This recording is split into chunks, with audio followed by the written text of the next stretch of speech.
দুনিয়ার সুখ পেয়ে আল্লাহকে ভুলে গেছো, দুনিয়ার আরাম আয়েশ পেয়ে আল্লাহকে ভুলে গেছো। যেই মালিকের রহমত ছাড়া এক সেকেন্ড দুনিয়ায় অবস্থান করার যোগ্যতা কোনো ইনসানের নাই, ঠিক কিনা বলেন? এক সেকেন্ড বাঁচতে পারবা না যে মালিকের ইহসান আর দয়া ছাড়া। তাহলে কিভাবে লেপের ভিতরে ফজরের নামাজ না পড়ে ঘুমায় থাকো?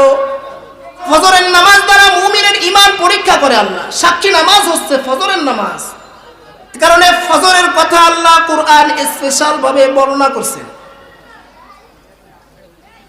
আকিমিস সালাতা লিদুলুকিশ শামসি ইলা ওয়াসাতিল লাইলি ওয়া কুরআনাল ফাজর।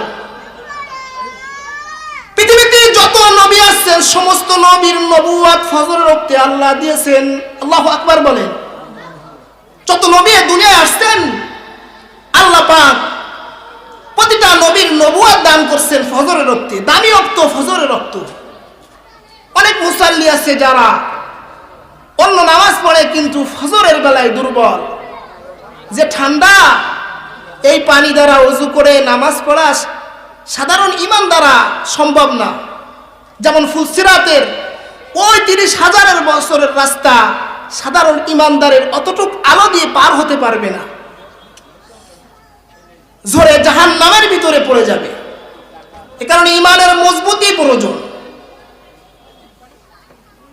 মজবুত ঈমান যত হবে আমল তত সুন্দর হবে। যার ঈমান যত সুন্দর তার আমলও তত সুন্দর, তার সাথে মাওলার সম্পর্ক তত সুন্দর, তার দুনিয়ার অবস্থানও তত সুন্দর।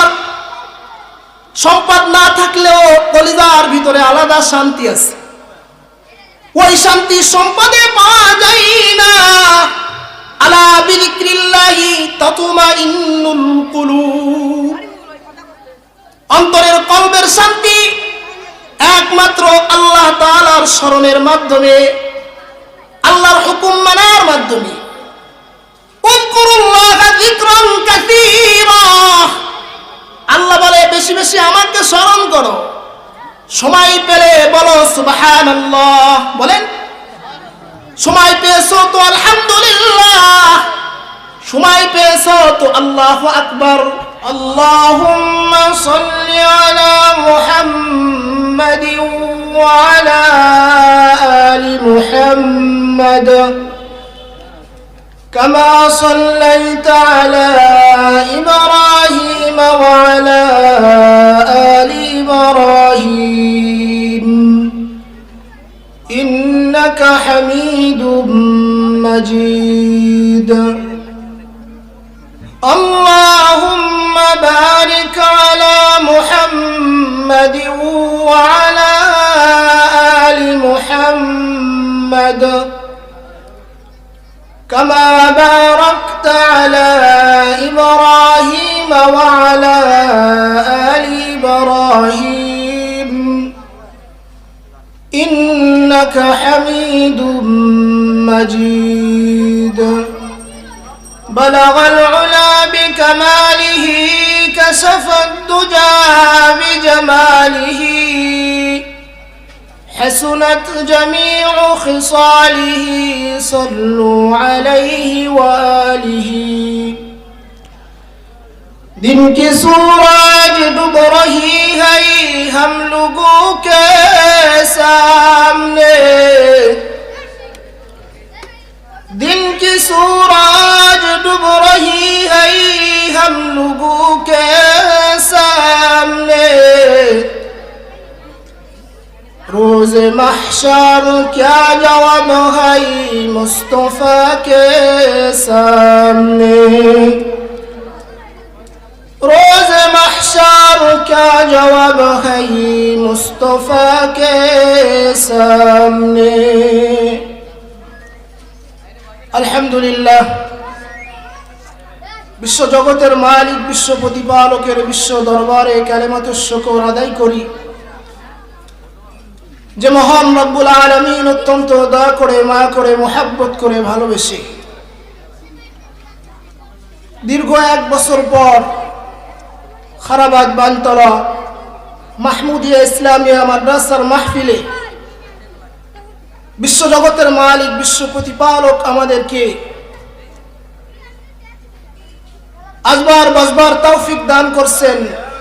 এ কারণে জবান ছেড়ে ভক্তি ভরে সমস্বরে আওয়াজ করে সকলেই সেই মহান মালিকের শুকর আদায় করি, সকলেই বলি আলহামদুলিল্লাহ। আমাদের জিন্দেগির সময়টা খুবই কম। কুল মাতাউদ দুনিয়া কালিল,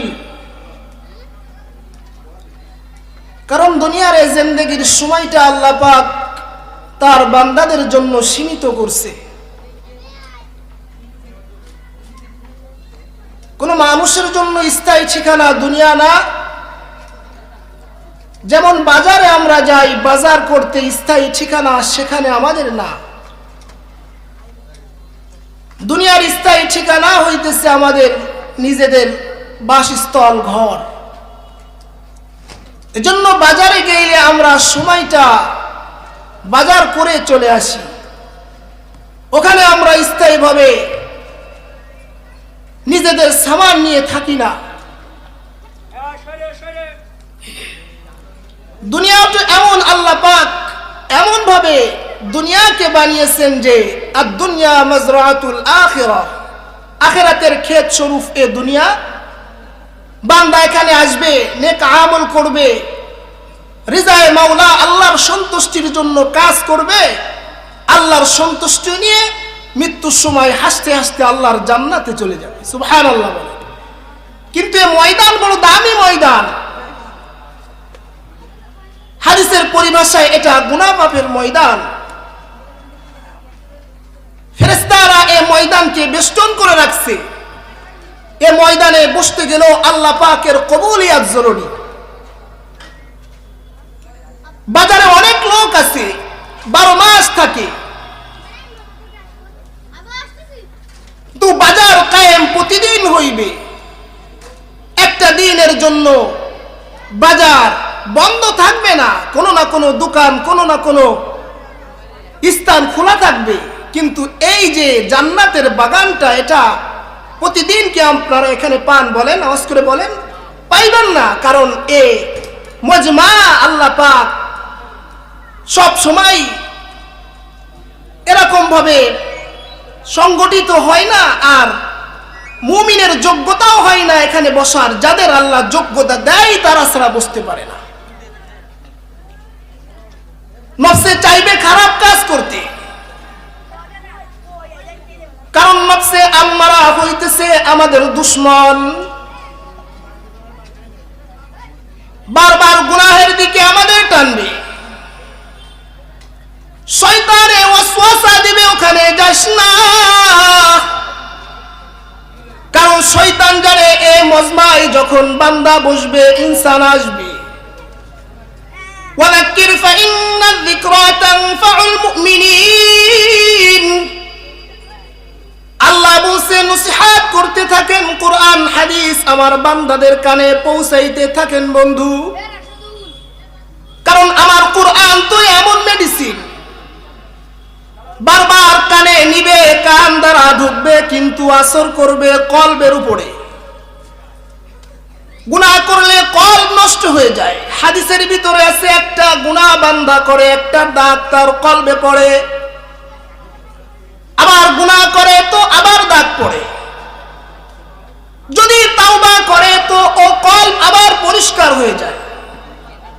তাওবা না করলে বারবার গুনাহ করতে করতে কলব এমন নষ্ট হয়ে যায়, ইনসানের কলব এমন নষ্ট হয়ে যায়, তখন কোরআনের কথা কানে পড়লে তার মিজাজ খারাপ হয়ে যায়। কোরআনের মাহফিল বন্ধ করার জন্য তার মিজাজ ছটফট করে তৈরি হয়ে যায়। আর যখন বান্দা বারবার কোরআন শুনে তার কলবের মরিচা পড়ে যায়, মরিচা নষ্ট হয়ে যায়, আবার কলব সুন্দর হয়। আল্লাহ তাআলার কালাম শুনতে ভালো লাগে, আল্লাহর রাসূলের হাদিস শুনতে ভালো লাগে, কিন্তু আমরা আমাদের নিজেদের জিন্দেগি এমন ভাবে সাজাইতেছি, কোরআন থেকে হাজার হাজার মাইল দূরে আমাদের জিন্দেগি, আল্লাহর রাসূলের সুন্নাত থেকে কোটি কোটি মাইল দূরে অবস্থান করতেছে। দিন শরিয়াতের কোনো বালাই আমাদের ভিতরে নাই। কোন উদ্দেশ্যে এ দুনিয়ায় আল্লাহ পাঠিয়েছেন সে উদ্দেশ্য গুলো জুলুম, অত্যাচার, পাপাচার, গুনাহ, কিভাবে মানুষকে ঠকানো যায়, কিভাবে মানুষের পর অত্যাচার করা যায়, কিভাবে মানুষকে কষ্ট দেওয়া যায়, এই ফিকির নিয়ে অধিকাংশ ঘুরতেছে। ঠিক কিনা আওয়াজ করে বলেন। মানুষের ক্ষতি কামনাকারী কখনো কামেল মুমিন হয় না। অপরাধ থেকে, অপকর্ম থেকে বাঁচতে হলে আল্লাহ পাকের দ্বীনের ভিতরে ঢুকতে হবে, আল্লাহ পাকের পরে পরিপূর্ণ ঈমান আনতে হবে এবং তাকওয়াল্লাহ, কলব ভরা আল্লাহর ভয়। মুহতারাম হাজিরিন, সংক্ষিপ্ত কথা বলতে হবে। এখানে মুরব্বী ইকরাম আছেন, বড় বড় উলামা ইকরাম, তারা কথা বলবেন। আমি ছাত্র মানুষ, যোগ্যতাহীন, মুরব্বীদের অনুরোধে বসে গেছি। দু এক কথা আল্লাহ বলার যোগ্যতা দিতেছে, বলতেছি যে আয়াত আপনাদের সামনে তেলাওয়াত করছি। সে আয়াতের ভিতরে রব্বে কারিম বলতেছে, ইন্নাস সালাতা তানহা আনিল ফাহশাই ওয়াল মুনকার। অপকর্ম থেকে, খারাপ কাজ থেকে, গুনাহ থেকে বেরোয় আসতে চাও, গুনাহ ছাড়তে চাও, তো নামাজের পাবন্দ হও। আল্লাহর রাসূল হাদিসের ভিতরে বলছে নামাজের কথাই ঈমানের পড়ে। একজন মুমিন আর কাফেরের ভিতরে পার্থক্য করছেন আল্লাহর রাসূল নামাজের মাধ্যমে। মুশরিকরাও বিশ্বাস করে আল্লাহ আছে, কারণে দেখছেন আমেরিকায় আগুন লাগছে, কেউ থামাইতে পারতেছে না। যে আগুন আল্লাহ জ্বালায় দিয়েছে পৃথিবীর কেউ নিভাইতে পারবে না। অবশেষে তখন তারা আল্লাহকে ডাকতেছে, ঈশ্বরকে ডাকতেছে, কারণ তারা জানে আছে আল্লাহ একজন, সৃষ্টিকর্তা আছেন। তা না হলে এ জগৎ কে বানাইছে, কে ইনসানকে এত সুন্দর অবয়ব দিয়ে সৃষ্টি করছে। প্রতিটা নিয়ামতের ভিতরে তাহকিক করলে, ফিকির করলে আল্লাহ খুঁজে পাওয়া যায়। বিশ্বাস করে আল্লাহ আছে কিন্তু নামাজ পড়ে না, আল্লাহর হুকুম মানে না। অধিকাংশ মুমিন মুসলমানের হালাত তো এমন, আল্লাহ বিশ্বাস করে, রাসূল বিশ্বাস করে, কিন্তু নামাজের পাবন্দ নাই। কুরআনের ভিতরে রব্বুল আলামিন 82 জায়গা নামাজের কথা বলছেন। ওয়াকিমুস সালাতা ওয়া আতুজ যাকাহ ওয়ারকাউ মা'আর রাকিঈন। ওয়াকিমুস সালাতা ওয়া আতুজ যাকাতা ওয়া মা তুকদ্দিমু লিআনফুসিকুম মিন খায়রিন তাজিদুহু ইনদাল্লাহ। বারবার আল্লাহ ডেকে ডেকে বলতেছে, বান্দারা নামাজ পড়ো, নামাজ আদায় করো। অহেতুক ভাবে কি আল্লাহ আমাদের সৃষ্টি করছে বলে? অনর্থক কোনো কাজ আমরা করি না, তো আহকামুল হাকিমিন, বিশ্বজগতের মালিক কিভাবে করতে পারে?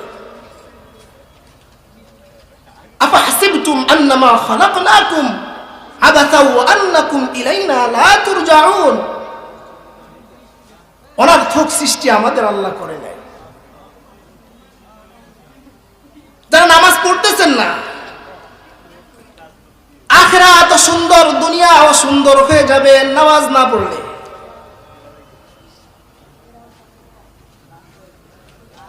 নামাজ না পড়লে অসন্তুষ্ট হয় কে বলেন? আল্লাহ তাআলা অসন্তুষ্ট হয়ে যায়। আল্লাহর রহমত থেকে কোটি কোটি গুণ দূরে একজন মুমিন তখন চলে যায় যখন আল্লাহ তাআলার হুকুম নামাজ ছেড়ে দেয়।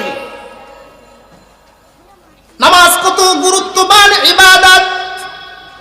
হাবিবে কিবরিয়া মুহাম্মাদুর রাসূলুল্লাহ সাল্লাল্লাহু আলাইহি ওয়াসাল্লাম দুনিয়া থেকে বিদায় নেওয়ার সময়ও শেষ কথা ছিল, কান আখিরু কালামি রাসূলিল্লাহি সাল্লাল্লাহু আলাইহি ওয়াসাল্লাম আসসালাত আসসালাহ ইত্তাকুল্লাহা ফীমা মালাকাত ঈমানুকুম। সরওয়ারে দু আলম মৃত্যুর সময় হয়ে গেছে, গায়ে প্রচন্ড জ্বর চলে আসছে। সাহাবা ইকরাম কেউ বাড়ি যায় নাই। সবাই আল্লাহর রাসূলকে ঘিরে বসে আছে, না জানি কখন এ দুনিয়া ত্যাগ করে আল্লাহর দিদারে আল্লাহর হাবিব চলে যায়।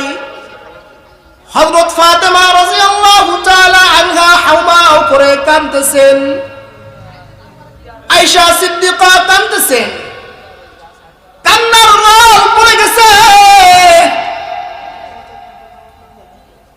রাহমাতুল লিল আলামিন আমাদেরকে এতিম করে এ দুনিয়া থেকে চলে যাইবে। কিতাব লেখে হযরত জিবরাইল আলাইহিস সালাতু ওয়াস সালাম কান্না করতেছে, কাঁদো কাঁদো সুরে এসে সালাম দিয়েছে আল্লাহর রাসূলকে, আসসালামু আলাইকা ইয়া রাসূলুল্লাহ, ওগো আল্লাহর হাবিব, আপনি কেমন আছেন এটা জানার জন্য আল্লাহ আমাকে পাঠিয়েছেন। কেমন আছে এটা কি আল্লাহ জানে না? বলে তারপরেও আল্লাহ সান্ত্বনামূলক হযরত জিবরাইল আলাইহিস সালাতু ওয়াস সালামকে পাঠিয়েছেন। তিনি এসে বলতেছে কেমন আছেন? আল্লাহর রাসূল বলে আলহামদুলিল্লাহ ভালো আছি, কিন্তু প্রচন্ড জ্বর গায়ে। হযরত জিবরাইল বলে ইয়া রাসূলুল্লাহ, আজ আমি একা আসি নাই, আমার সঙ্গে নতুন একজন ফেরেশতা আসছে যে কখনো আপনার কাছে এরকম ভাবে আসে না। পৃথিবীর কারোর কাছে অনুমতি নিয়ে যাই না, যতই রাজা বাচ্চা আছে, যত পয়গম্বর আসছে, কারোর কাছে অনুমতি নিয়ে যাই নাই। একমাত্র আপনার জন্য আল্লাহ তাআলা তাকে বলে দিয়েছে আমার বন্ধুর কাছে সালাম দিবা, অনুমতি চাইবা, যদি প্রবেশ করতে বলে প্রবেশ করবা, আর যদি না বলে তো ও আজরাইল তুমি ফিরে আসবা। আল্লাহু আকবার বলেন। হযরত আজরাইল আলাইহিস সালাতু ওয়াস সালাম আল্লাহর রাসূলকে সালাম দিয়ে বলতেছে, ইয়া রাসূলুল্লাহ, আপনার দিদারের অপেক্ষায় আল্লাহ পাক রব্বুল আলামিন বসে আছে। সুবহানাল্লাহ। মুহতারাম হাজিরিন, আল্লাহর রাসূলের শেষ কথা ছিল আসসালাত আসসালাত, ও আমার উম্মতেরা নামাজ কায়েম করো, নামাজ ছেড়ে দিও না, কারণ নামাজ হইতেছে মুমিনের মিরাজ। আসসালাতু মিরাজুল মুমিনিন, নামাজের মাধ্যমে বান্দার সাথে আল্লাহর সাথে সম্পর্ক হয়। বেনামাজির সাথে আল্লাহর মহব্বত ভালোবাসা, আল্লাহর সাথে প্রেম হয় না। নামাজ পারে অপকর্ম থেকে বাঁচাইতে। ইন্নাস সালাতা তানহা আনিল ফাহশাই ওয়াল মুনকার, আল্লাহ পাক বলে নিশ্চয়ই নামাজ অশ্লীল অপকর্ম থেকে বান্দাকে, মানুষকে হেফাজত করে, বিরত রাখে। কিন্তু নামাজের হিসাবে আমরা দুর্বল। নিজের ব্যবসার হিসাব সুন্দর আছে, নিজের জমির হিসাব সুন্দর আছে, সম্পদের হিসাব সুন্দর আছে, প্রতিটা ক্ষেত্রের হিসাব আমাদের সুন্দর, কিন্তু আমাদের নামাজের হিসাবে আমরা দুর্বল। আমাদের নামাজের হিসাব অনেক দুর্বল। নামাজে আমরা আল্লাহর নবীর শেষ কথাই ছিল নামাজ আদায় করো, নামাজ কায়েম করো, সাবধান হও, প্রতিবেশী গোলামের ব্যাপারে তোমরা সতর্ক হও, তাদের সাথে খারাপ আচরণ করো না।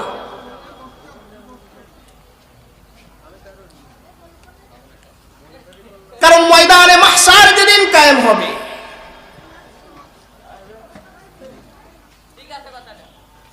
বিচারক থাকবেন রব্বুল আলামিন। আল্লাহ তাআলা আওয়াজ দিবে লিমানিল মুলকুল ইয়াউম, লিল্লাহিল ওয়াহিদিল কাহ্হার। আল্লাহর এই আওয়াজে গোটা ময়দানে মাহশার মাহশর থরথর করে কাঁপতে লাগবে, সমস্ত পয়গম্বর পেরেশান হয়ে যাবে, সবাই নাফসি নাফসি করতে থাকবে। ইব্রাহিম খলিলুল্লাহ ইয়া নাফসি নাফসি, আদম সফিউল্লাহ নাফসি নাফসি, ঈসা রূহুল্লাহ নাফসি নাফসি করবে, মুসা কালিমুল্লাহ নাফসি নাফসি করবে। কোন পয়গম্বর আল্লাহর সাথে কথা বলার সাহস পাইবে না, একমাত্র আমাদের নবী হাবিবে কিবরিয়া মুহাম্মাদুর রাসূলুল্লাহ। আল্লাহ তাআলা যখন কথা বলবেন তো আল্লাহর রাসূলের সাথেই প্রথমে বলবেন। এ ময়দান সাধারণ ময়দান না,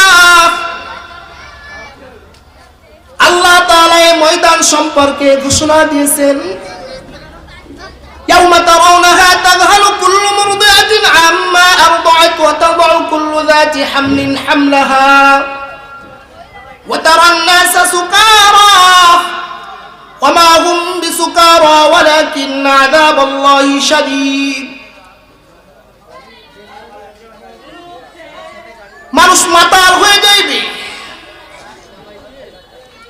গর্ভবতী স্ত্রী তার গর্ভপাত করে ফেলবে, দুধের সন্তানকে মা ভুলে যাইবে, সবাইকে মাতালের মতো দেখা যাবে। আল্লাহ বলে না, তারা মাতাল না, শুনে রাখো তোমরা, তারা মাতাল না, কেউ মাতাল না, কেউ নেশাগ্রস্ত না। আল্লাহর আযাব এমন কঠিন, দুনিয়ার সুখ পেয়ে আল্লাহকে ভুলে গেছো, দুনিয়ার আরাম আয়েশ পেয়ে আল্লাহকে ভুলে গেছো। যেই মালিকের রহমত ছাড়া এক সেকেন্ড দুনিয়ায় অবস্থান করার যোগ্যতা কোনো ইনসানের নাই, ঠিক কিনা বলেন? এক সেকেন্ড বাঁচতে পারবা না যেই মালিকের ইহসান আর দয়া ছাড়া। তাহলে কিভাবে লেপের ভিতরে ফজরের নামাজ না পড়ে ঘুমায় থাকো? ফজরের নামাজ দ্বারা মুমিনের ঈমান পরীক্ষা করে আল্লাহ। সাক্ষী নামাজ হচ্ছে ফজরের নামাজ, কারণে ফজরের কথা আল্লাহ কুরআন স্পেশাল ভাবে বর্ণনা করছেন। আকিমুস সালাতা লিদুলুকিশ শামসি ইলা গাসাকিল লাইলি ওয়া কুরআনাল ফাজর। পৃথিবীতে যত নবী আছেন সমস্ত নবীর নবুয়ত ফজরের ওয়াক্তে আল্লাহ দিয়েছেন। আল্লাহু আকবার বলেন। যত নবী দুনিয়ায় আসছেন আল্লাহ পাক প্রতিটা নবীর নবুয়ত দান করছেন ফজরের ওয়াক্তে, দামি ওয়াক্ত ফজরের ওয়াক্ত।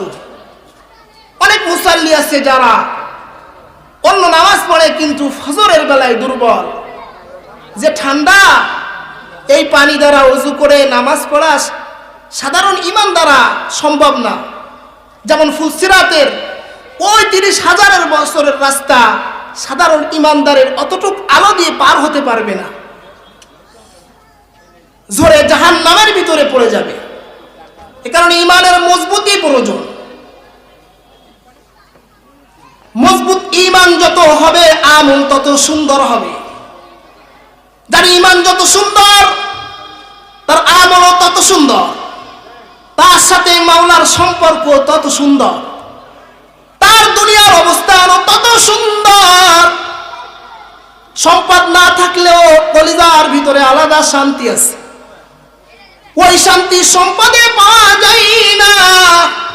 আলা বিযিক্রিল্লাহি তাতমাইন্নুল কুলুব। অন্তরের কলবের শান্তি একমাত্র আল্লাহ তাআলার স্মরণের মাধ্যমে, আল্লাহর হুকুম মানার মাধ্যমে। উযকুরুল্লাহা যিকরান কাসীরা। আল্লাহ বলে বেশি বেশি আমাকে স্মরণ করো, সময় পেলে বলো সুবহানাল্লাহ, বলেন। সময় পেয়েছো তো আলহামদুলিল্লাহ, সময় পেয়েছো তো আল্লাহু আকবার, আস্তাগফিরুল্লাহ, সাল্লাল্লাহু আলাইহি ওয়াসাল্লাম, ইয়া যাল জালালি ওয়াল ইকরাম, লা ইলাহা ইল্লা আনতা সুবহানাকা ইন্নী কুনতু মিনাল যালিমিন। কিছু কিছু কালিমা কালিমা আছে আল্লাহর কাছে বড় দামি, বড় পছন্দের। কুরআন হাদিসের নির্যাস কিছু কালিমা আছে, 6টি কালিমা আল্লাহর কাছে অনেক দামি, যে এই 6টা আমল করলো কেমন যেন সে কুরআন হাদিসে বর্ণিত সকল আমলের পাবন্দ হলো। সুবহানাল্লাহ বলে। 1 নম্বর হচ্ছে দুরূদ পড়া আল্লাহর হাবিবের পড়ে।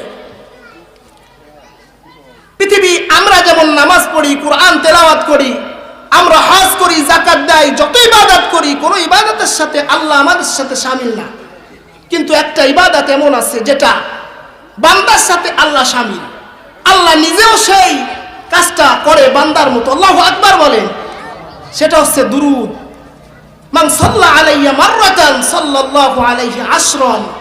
আল্লাহ বলে আমার বন্ধুর পরে কেউ একবার দুরূদ পড়লো, সর্বছোট দুরূদ সাল্লাল্লাহু আলাইহি ওয়াসাল্লাম, তো আমি আল্লাহ একবারের বদলে তার উপরে 10 বার রহমত বর্ষণ করি। সে রহমতটা কেমন রহমত? এমন বিপদে পড়ছে কেউ বাঁচাইতে পারবে না, পৃথিবীর কেউ সেখানে বাঁচানোর যোগ্যতা রাখে না, একমাত্র আহকামুল হাকিমিন ছাড়া। তো আল্লাহ বলে এমন একটা বিপদ থেকে বাঁচায় আমি তারপরে একটা রহমত করলাম। সুবহানাল্লাহ বলে। এরকম 10টা রহমত এক দুরূদের মাধ্যমে। সর্বপ্রথম আমল হবে সময় পেলে সাল্লাল্লাহু আলাইহি ওয়াসাল্লাম। দুরূদের ফজিলত কত বর্ণনা করতে গেলে অনেক সময় দরকার। দুরূদ পড়লে রিজিকের অভাব দূর হয়ে যায়। কঠিন রোগ যাদের আছে বেশি বেশি দুরূদ পড়া। কোন ডাক্তার যেটাকে সারতে পারে নাই, আল্লাহ পাক এই দুরূদের মাধ্যমে, দুরূদের বরকতে এমন ভাবে রোগ নির্মূল করে দিবে, রোগ সেরে দিবে, কেউ কল্পনাও করতে পারবে না। বেশি বেশি দুরূদ পড়া। দুরূদ পড়লে টেনশন দূর হয়, রিজিকের অভাব দূর হয়ে যায়, খুশি হয় আল্লাহ। বেশি বেশি আস্তাগফিরুল্লাহ পড়া। 2 নম্বর আস্তাগফিরুল্লাহ। আস্তাগফিরুল্লাহ বেশি বেশি পড়লে আল্লাহ পাক তাকে মুস্তাজাবুদ দাওয়া বানায় দেয়। যে দোয়া করবে আল্লাহ সঙ্গে সঙ্গে সেই দোয়া কবুল করবে, যে সব সময় তাওবা পড়ে। হুজুর ঠিক আছে, সংক্ষেপে শেষ করে দিব। 3 নম্বর আমল হবে আমাদের সময় পেলে আল্লাহ পাকের কাছে একটা কালিমা দামি, ইয়া যাল জালালি ওয়াল ইকরাম, এটা পড়ব। 4 নম্বর সময় পেলে আমরা বলবো লা হাওলা ওয়ালা কুওয়াতা ইল্লা বিল্লাহ। লা হাওলা ওয়ালা কুওয়াতা ইল্লা বিল্লাহ। 5 নম্বর আমরা বেশি বেশি পড়ব দোয়া ইউনুস। হযরত ইউনুস আলাইহিস সালাতু ওয়াস সালাম এমন মুসিবতে পড়ছিলেন, মাছের পেটে, ওখান থেকে আল্লাহ ছাড়া কেউ বাঁচাইতে পারে না। আল্লাহর নবী পড়ছিলেন লা ইলাহা ইল্লা আনতা সুবহানাকা ইন্নী কুনতু মিনাজ জালিমিন। এটা বেশি বেশি পড়লে মুসিবত থেকে আল্লাহ বাঁচিয়ে দেয়। 6 নম্বর সময় পেলে বলবো সুবহানাল্লাহি ওয়াল হামদুলিল্লাহি ওয়া লা ইলাহা ইল্লাল্লাহু আল্লাহু আকবার। সব সময় আল্লাহ তাআলার স্মরণ জবানে রাখবো। জান্নাতীরা আফসোস করবে ওই সময়ের জন্য, দুনিয়ায় যে সময়টা আল্লাহর স্মরণ ব্যতীত কাটাছে। মুহতারাম হাজিরিন, শেষ কথা হইতেছে ময়দানে মাহশারে আল্লাহর কাহারিয়াত, আল্লাহ তাআলার এই রাগান্বিত মেজাজের সামনে কেউ যাওয়ার সাহস পাইবে না, নবীরাও পাইবে না। আর আমি আপনি কত দূরে নবীদের থেকে, ওলিদের থেকে, মুত্তাকিদের থেকে, সিদ্দিকদের থেকে কোটি কোটি মাইল দূরে আমরা। সেই ময়দানে মাহশারে সর্বপ্রথম আল্লাহ তাআলা বিচারক হয়ে নামাজের হিসাব নেবে। আল্লাহর হাবিব বলে আউয়ালু মা ইউহাসাবু বিহিল আবদু ইয়াউমাল কিয়ামাতিস সালাহ। সর্বপ্রথম আল্লাহ কিয়ামতের দিন নামাজের হিসাব গ্রহণ করবে। 4 নামাজের হিসাব সুন্দর হবে, ফজর, যোহর, আসর, মাগরিব, এশা। যদি নফল না পড়ে শুধু ফরজের হেফাজত করে, তাহলেও আল্লাহ তাআলা সম্মানের সাথে বিনা হিসাব তাকে জান্নাত দিয়ে দিবে। আল্লাহু আকবার বলে। কারণ এই নামাজে গুরুত্ববান হওয়া। হাবিবে কিবরিয়া বলে নামাজের হিসাব সুন্দর হয়ে গেছে তো আল্লাহ অন্য সব হিসাবকে সুন্দর করে আসানির সাথে মিলাই দিবে। এ কারণে নামাজে পাবন্দি হয়, নামাজের হিসাবে আমরা দুর্বল। মুহতারাম হাজিরিন, পা আগা দেন, পা ধরে বলে যায়, তবুও নামাজ ছেড়েন না, দুনিয়ায় কেউ চিরদিন থাকবে না। নামাজকে সুন্দর করেন, দেখবেন দুনিয়া সুন্দর হয়ে গেছে। নামাজ সুন্দর করেন, চিন্তা দূর হয়ে যাবে, রিজিকের অভাব দূর হয়ে যাবে, কবরের আযাব দূর হয়ে যাবে। মাহশারের জিন্দেগিতে মিজানের পাল্লা ভারী হবে। ফুলসিরাতের ওই পুল 30,000 বছরের রাস্তা বিদ্যুতের মতো আল্লাহ পার করে দিবে। সর্বশেষ নামাজের পুরস্কার আল্লাহ তাআলা বিনা হিসাব আল্লাহর জান্নাতে সেই মুমিনকে আল্লাহ নিজ দায়িত্বে পৌঁছায় দিবেন। আল্লাহ পাক আমাদের সকলকে 5 ওয়াক্ত নামাজি মুত্তাকি মুসলিম হিসেবে কবুল করেন এবং আমাদের খাতেমা বিল খায়র আল্লাহ করেন। শেষ নিঃশ্বাস যেন ঈমান পড়তে পড়তে, কালেমা পড়তে পড়তে আমরা আল্লাহর দিদারে হাজিরা দিতে পারি। আল্লাহ তাআলা কথাগুলোর উপরে আমাকে সহ আপনাদের সকলকে আমল করে জান্নাতি বান্দা হিসেবে দুনিয়া থেকে যাওয়ার তৌফিক দান করেন। ওয়া আখির দাওয়ানা আলহামদুলিল্লাহি রাব্বিল আলামিন।